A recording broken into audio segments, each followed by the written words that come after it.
All right, class, good morning and welcome to week number 12. And that is right, week number 12 of your 9410 class, which is your cultural heritage class. As always, I'm your professor, Dr. Jason K. Alston. And what we are going to be doing today is a quick state of the course update.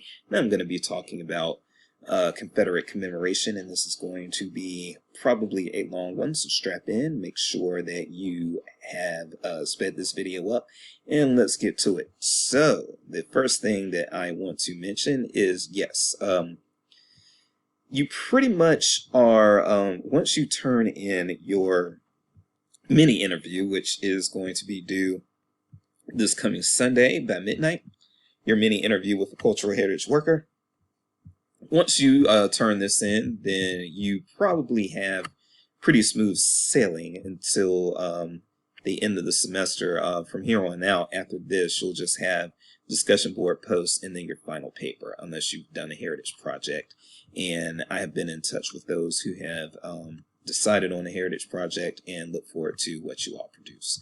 So, but when it comes to the mini interview, again, if you haven't done it already, and it looks like 3 of you have already done it, but if you haven't done it already, this is something to go ahead and get done this week. Go ahead and get it done and don't turn it in late. But what we are going to be talking about here is, this is actually vocational guidance. So what you do is you have somebody answer these 5 questions for you.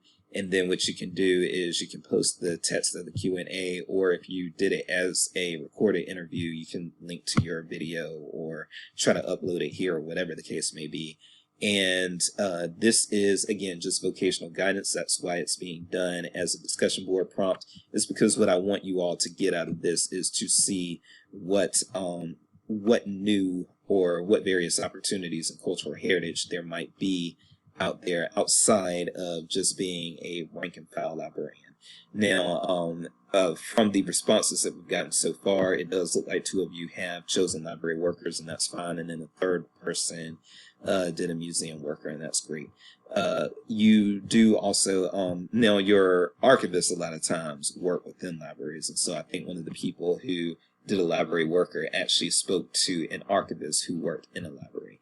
But there are other things that you can look at, including plantation sites, non-chain restaurants, local non-chain businesses, zoos, ballparks, concert venues, people who plan festivals or cultural events. If you're not sure whether or not I will accept somebody as a cultural heritage interviewee, as a worker, then just contact me and ask, and I will give you that feedback. And I have had one student ask, and I gave the information accordingly. So having said that, yes, you've got that going on. And then also this week, there is a lot of optional reading. I do get that. The thing is, it is optional, so you don't have to read it. So if you scroll down to week 12, there is a lot going on with the Confederate commemoration unit here. And so you do have all of these readings here. Actually, I will say that the most important reading is this first one here. This is a big deal of a reading. It is, what is going on there? Okay, some sort of ad. I wish they would take that ad down, but this is something that I definitely want you all to be aware of, and it's something that I find very weird and and this little boy's face, by the way, just says it all, in my opinion. It's like, what in the world is going on here? But yes, one of the things that kind of weirds me out is that we as American taxpayers are indeed, this isn't a lot of money. Over the course of a decade, $40 million over the course of a decade isn't a lot, but it's still money that could have been appropriated somewhere else. And so, yes, when I look at Confederate commemoration, what I'm looking at, quite honestly, is when it's being done on the taxpayer dime, then what we're looking at is the act of people making war against and betraying the federal government. These people are actually being honored in the public square with the American taxpayer. People who made war against our federal government and killed our federal troops are actually being commemorated with these American tax dollars. And I think that's no good. I don't think in any way should the taxpaying public be tasked with commemorating people who fought the American government, regardless of slavery. Although I am going to say what makes it worse is they fought the American government to have the right to enslave people who really were Americans. Now, you can say that in the South that slaves didn't have citizenship, and three-fifths compromise and all of that, and those are valid points. But at the end of the day, as somebody who's descended from slaves myself, I will say that yes, those slaves were American people. Some people like to use the term enslaved Africans. I'm not going there. I'm going to say they were American people once they were brought to America. And so, yes, it is disrespectful to their legacy, and also just disrespectful in general to people who have pride in being Americans, to have to use their taxpayer money in order to commemorate people who killed American soldiers and who tried to enslave Americans. And I'm going to go a bit further with this. One moment. Okay, I totally just got booted out of my... There we go. All right, so some other things... get off. Okay, so some other things that I do want to mention as we talk about Confederate commemoration, and this is...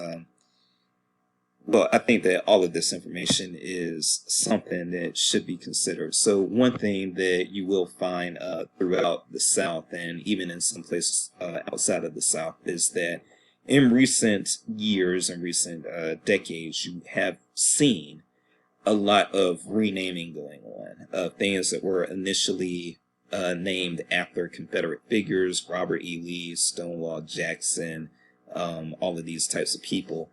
They have a lot of things named after them in the South, and they have things named after them in places outside of the South as well.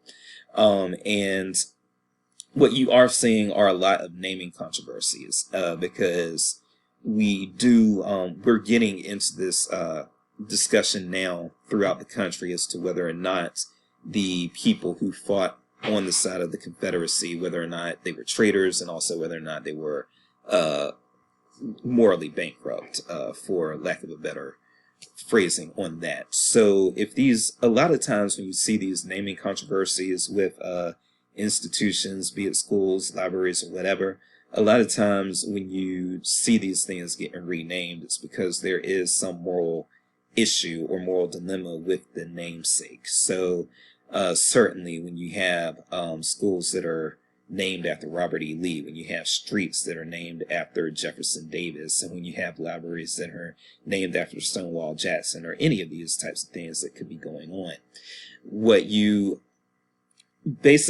I feel that one of the things that makes this unit important, one of the things that makes the Confederate Commemoration Unit important, is because it does inform how we look at naming these institutions outside of, regardless of whether or not they have any relevancy to the Confederacy. So, for instance, there is, and you'll see this in your prompt, there was a award that was named after Melville Dewey, and Dewey, of course, is a big deal in the library world. There's a whole cataloging system named after Dewey, but Melville Dewey also had some racism issues and also was known to be abusive to women. And so now his name has been stripped off an award, and there are continuing conversations as to what else needs to be done as far as things being named after Melville Dewey.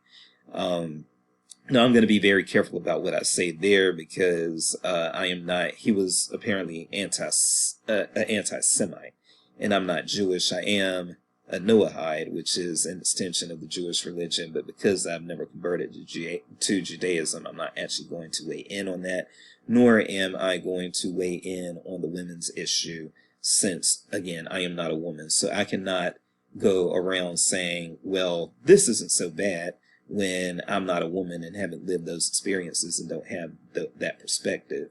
And I can't do that related to what he did regarding Jewish people either. Now, if it were a situation, I'm always game to talk about race, and if it were a situation where Melville Dewey was accused of being improper toward black people, then I would step in and speak up and say whether or not what was done there constitutes needing to purge his name from, awards or that sort of thing. But I think the population that was affected really needs to be the population that gets to determine, okay, or the descendants even of the population that was affected, the people who, like, of course, Melville Dewey is dead and he's been dead for a long time.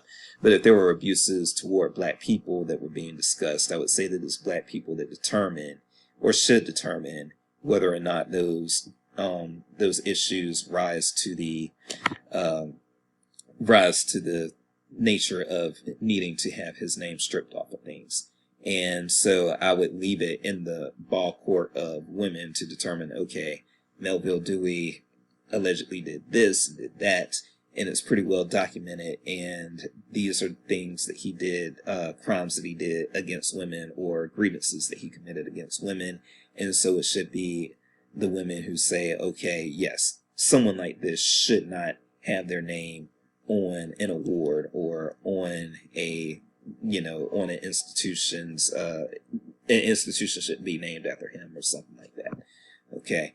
So, that's where it is. If the women in the class do want to look up those things that Melville Dewey was accused of and things that, quite frankly, according to history, he did, if they want to look it up and determine, okay, yes, he should still have his name on something, or no, he shouldn't, that's something that women should be able to decide without men saying, but that's not so bad. Men, I believe, are going to be out of place if they try to insert their opinion on how bad or how not bad these things were. Okay, so that's where I am with that. So other things though that I want to say about the Confederacy in general, and also about moral issues related to this. And so again, I'll be soapboxing for a while. I'll probably be talking for the next 10 to 15 minutes on this. Again, I hope you sped it up, and you are more than welcome to hit the free-for-all discussion board to kind of counter, agree, disagree, whatever with what I'm about to say. So the first thing that I'm going to talk about is the moral code and people being judged by the morals of people in the future. And I do think, I know my super liberal people aren't going to like this, and I'm kind of a moderate / center left person, but I'm not super liberal, but having said that, I think that we are, when I look at some of the other people who were not Confederates who are having their names or likenesses stripped from things because they were slave owners, that I'm a little concerned about. And I am saying this again as somebody who is black and who is descended from black slaves. I'm not sure that we should be erasing people's namesakes just because they were slave owners. And there are a lot more black people who agree with me than you might realize, because it is the thing with social media and the regular media based on social media, because social media is influencing how the regular media operates. But the thing with social media is that I think it rewards or incentivizes extremism.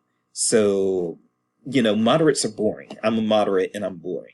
But conservatives are, like, people who are ultra conservative, they're interesting, and they're interesting to engage on social media, and they're interesting to talk about on social media. People are always talking about Ben Shapiro on social media. They're always talking about Ron DeSantis and Governor Abbott on social media, and so forth and so on. And it's the same on the other side. It's the same with liberals. People are always talking about Rachel Maddow on social media, and they're always talking about other figures. AOC, she gets talked about a lot on social media, and so forth and so on. There are a lot of very liberal and very conservative people who, because what they say is, maybe you don't want me to use the word extreme, but it's definitely not mainstream. And so because what they say is sort of on the outskirts, that gets people to say, oh yeah, that's good, or oh yeah, oh no, that's bad, and people just chime in and they get loud. And I think that the more extreme you are, the more attention you get. And so of course social media, a lot of people on social media, they are trying to get likes and get that little dopamine rush that you get from likes and that sort of thing.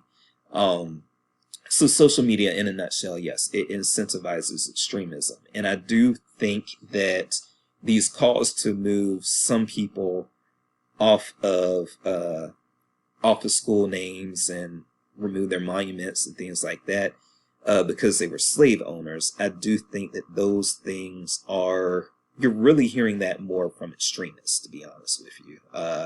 I don't think that that's really something that most black people at large are just believing, that we should get rid of the George Washington statues because he owned slaves, and some of these other historical figures who owned slaves. Now, I am going to say that the Thomas Jefferson thing gets a little different because Thomas Jefferson is also known to have had what was probably a non-consensual relationship with Sally Hemings, who was also the half sister of his wife. And there's I think a lot of historical revision even going on with that. I don't want to say an argument, but a debate with somebody when I was on Facebook still. And that person was saying, and I'm going to bring that person up again in a few minutes because that person and I really got into the meat of some things.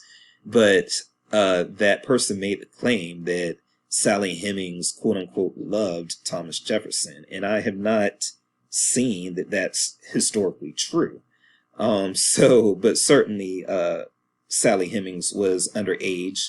Now, the age of consent laws weren't what they are today, but that's the thing. There were contemporary writers at that time who were denouncing what Thomas Jefferson was doing with Sally Hemings. So that's not something that you are looking at and saying, oh, well, they didn't know any better back then. No, people were saying it was wrong back then.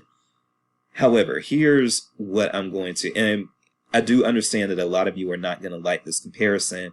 I apologize that you're not going to like this comparison, but this is where I'm going to go. And again, you can talk about it in the free for all section of the discussion area. You can rebut, disagree, whatever the case may be. I'm cool with it because this is a class where I am trying to value intellectual freedom. One of my issues was saying that even Thomas Jefferson being wrong, and certainly there's been a debate about whether or not slavery was wrong since at least the 5th century. And so it's not like when the transatlantic slave trade started, it's not like people were saying, oh, well, this slavery is okay, and not everyone was saying slavery was okay even back then. The Catholic Church, which influenced a lot of what was going on in Europe and did influence a lot of what was going on in the transatlantic slave trade, the Catholic Church had been debating whether or not slavery was morally apt, even as far back as the 5th century. Okay, so it's complete nonsense to say that those discussions weren't being had until the abolitionist movements that sprung up in the 17 and 1800s. No, they were being had way before Europeans even started settling what became known as the United States of America. These are not new discussions. But what I'm going to say to that is it was still mainstream and accepted practice to own slaves back in the 17 and 1800s in this country, 17 and early 1800s, and in the 1600s before this country was founded, in the 1700s before this country was founded.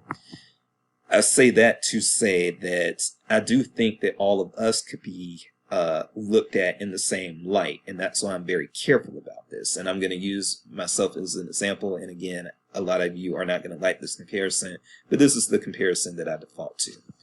So I'm somebody who's an omnivore, okay? I will eat meat, I will eat dairy, I will eat fruit, vegetable, wheat, whatever the case may be. Grain, I should say, or, bread foods. Anyway, I say that to say that we are already having the moral discussion and have had the moral discussion for a while as far as whether or not it is morally sound for people to eat animal flesh, okay? there are those who people have been writing about veganism being the only acceptable moral practice for a while now.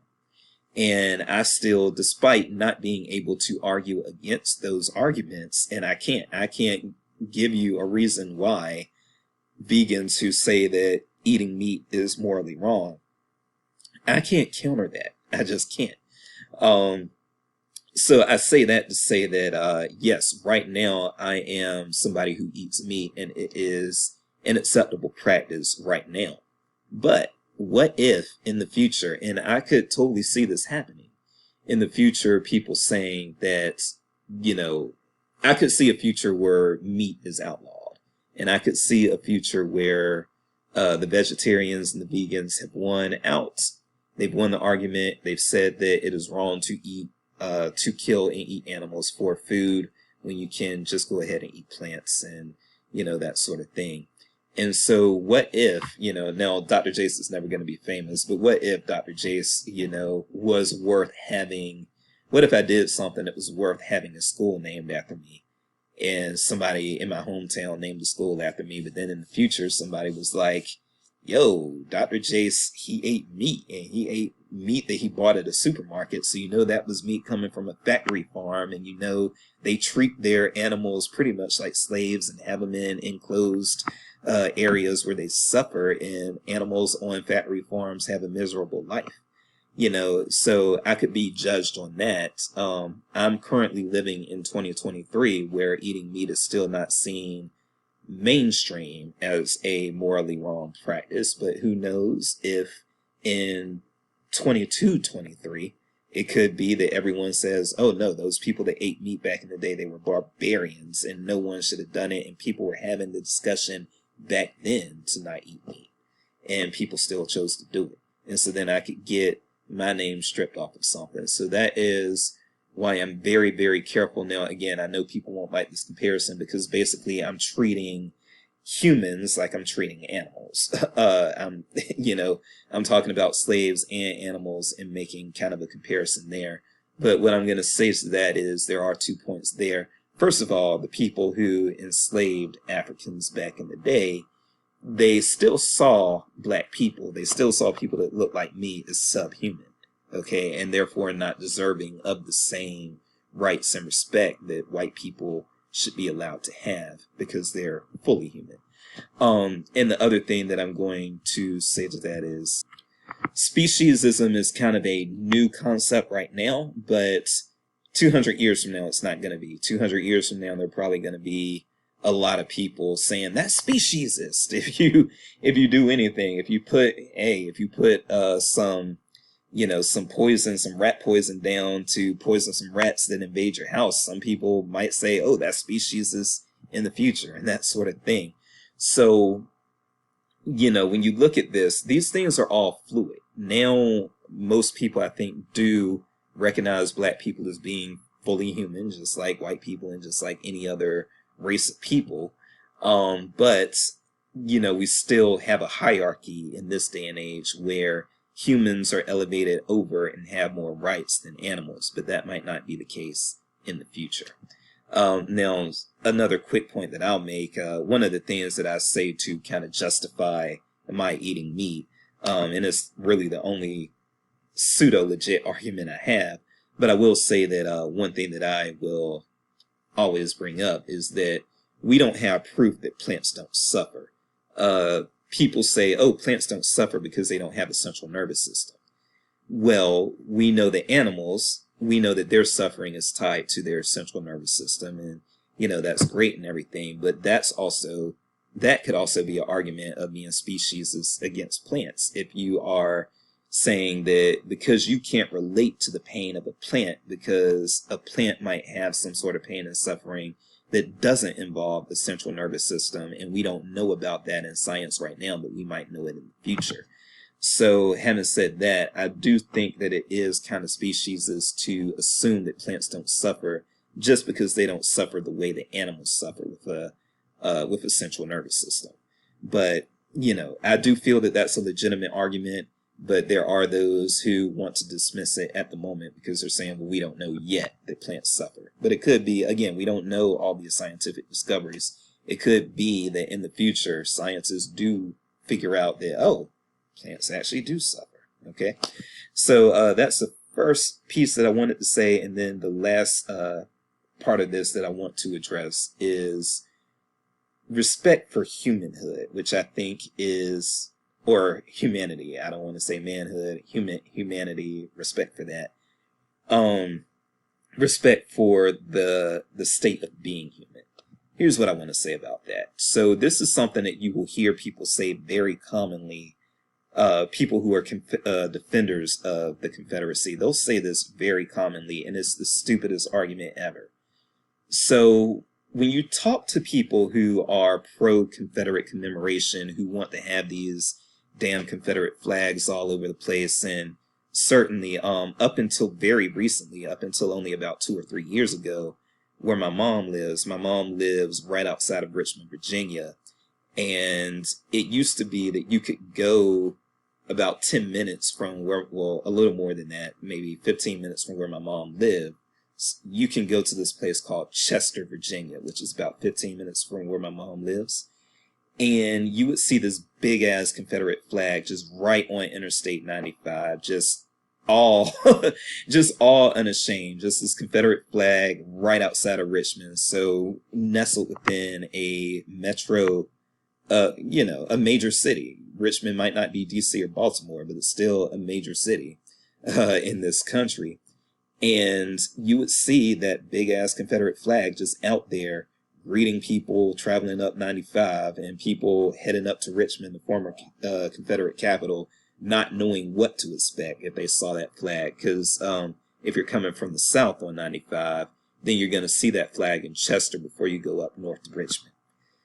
So one thing that a lot of people who defend this Confederate flag stuff and this Confederate commemoration, one thing that they do a lot is they try to say, you don't know anyone who was a slave. I've heard that so many times from stupid ass people who are just defending the lost cause.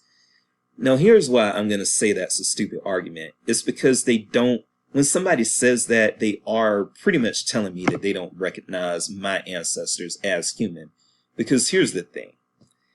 These people, when they say, I don't know anyone who was a slave and therefore I shouldn't have a problem with or be objecting to Confederate commemoration, the reason that's so dumb is because the same can be said about them. Like a lot of these people, they say, oh, my ancestors fought for the Confederacy, so that's my heritage. First of all, the Confederacy only existed for 4 years, so that's not your damn heritage. Shut the hell up. But then also, the second piece of that is these people love to say, oh, but you don't know anyone who was a slave because my ancestors who were slaves are, of course, all deceased. But you know who else is deceased? Those Confederate soldiers and other Confederate people that they're descended from. So when you say, I don't know anyone who was a slave, you don't and didn't know anyone who was a Confederate soldier. So why is it that that's a valid argument, well, of you saying, well, I shouldn't have a problem with Confederate commemoration because I don't know anyone who was a slave? How about you shouldn't have a problem with me saying that Confederate commemoration is a problem because you don't know anyone who was a Confederate soldier? You don't. You don't. So when people say that, what they really are saying is that their ancestors should be respected, but my ancestors should not. And that is blatantly something that has to do with them seeing their ancestors who fought for the Confederacy and were slave owners and traitors and killed American soldiers. They see those people as human, fully human, but they see my ancestors as something less. And I think that's a problem, and that's something that really is at the heart of Confederate commemoration. It's an inability of these people who are pro-Confederate commemoration to see enslaved people or enslaved black people as people who deserve respect, who did in fact help build this country and who should be respected because they helped build this country and make it what it is, and made it what it is today. And so if you are, yes, it is my belief and it will be my belief until I die. And there will be no argument that can sway me otherwise. And I've argued with a lot of people over the years about this. Yes, when it comes to Confederate commemoration, doing it and putting taxpayer money behind it is definitely a slap in the face to my ancestors and to my culture. And it's also wrong, quite frankly, to commemorate the people and spend money, spending taxpayer money, commemorating the people who killed troops for our federal government. So I am going to leave it there. I know this was a long one. I told you it was going to be a long one, and it certainly was. But I've said enough. So I am Dr. Jace, and yes, I feel that Confederate commemoration is a disgrace. But if you disagree, hit me up on the discussion board, and it will not affect your grade to disagree with me. All right, y'all have a great one.